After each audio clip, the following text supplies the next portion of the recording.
Izaias.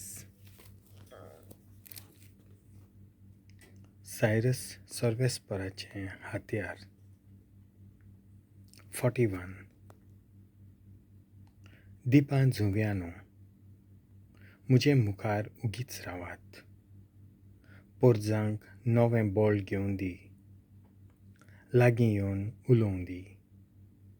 ज्ञानीत करूंक जमा जावया, जाका एका पाटल्यान एक जैत मेळटा त्या प्रमाणीक मनशाक कोणें म्हूण उदेंती thaun उपजोन हाडला? कोण राष्ट्रांक ताचे ताब्यांत हाडून घालता आनी राजांक ताचे आधीन करता? ताची तोरवार तांचो धुल्ल करून सोडटा, ताचें धोनू ताका पोळावरी जोळीमोळीं शिंपडायता. तो तांच्या पाळांक लागता आनी आपलीं पावलां रस्त्याक तेंक वयनासतना कोण आडायनासतना फुडें वेता तसो वेता. हें सोगोट कोत्ता कोण? हें कर्तूत कोणाचें? जो सुरवेक thaun एके पिणकेक रचून आपयता, ताचेंच कोत्तूत हें. हांवूच तो सर्वेस्पोर, ओरोंबाक thaun आसा तो. शेवटाकूय आसतलो तोच. किनाऱ्यो आनी जुंवे हें पळोवन कांपतात. प्रिथ्वेच्या शिमांक पर्यान थरथरो सुट्टा. लागीं सोदतात सोगलीं, पावलीं पळयतात. सोगलीं एकामेकाक आदार दितात. परस्परी म्हणटात धीर धर. थोवय शेतीक धीर दिता. उजळणार ओयराणाचेर तुतयो मारतल्याक कालीज दिता.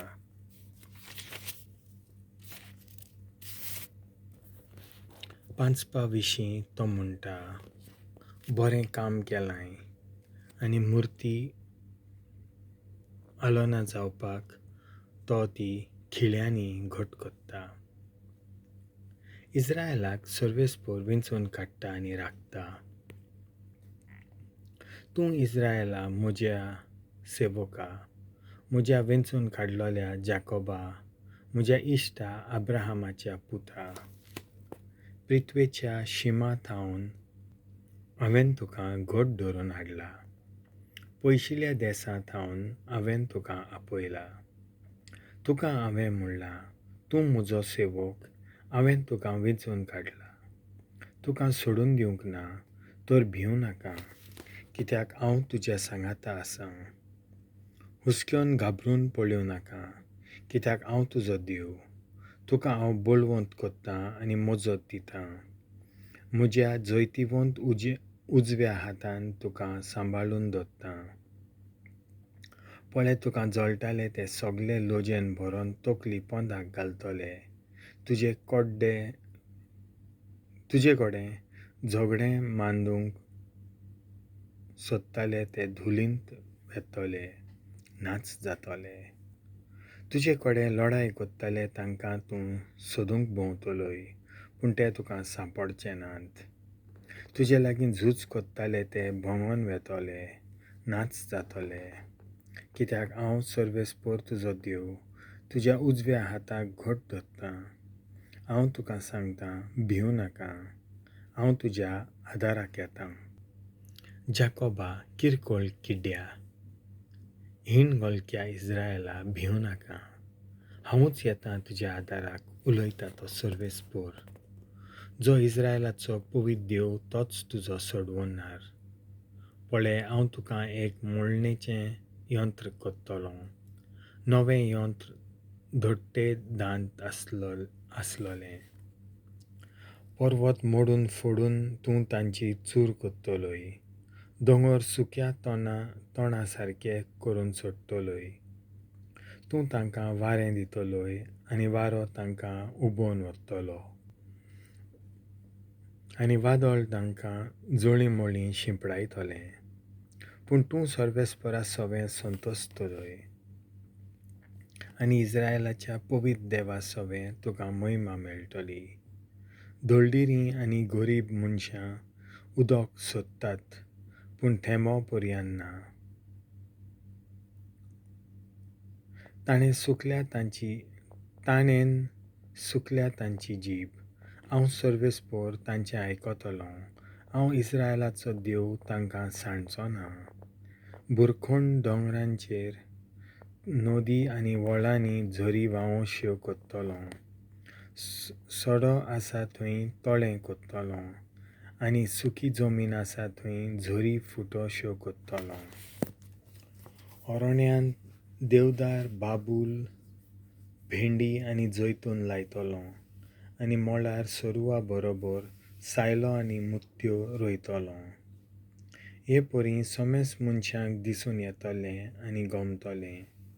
सगळीं चिंतूंक पडटलीं आनी समजूंक पावतलीं की सर्वेस्पराच्या हातान हें सगळें केलां आनी इस्रायलाच्या पवित्र देवान हें रचून हाडलां. मुर्तींची पोळकी पुजा.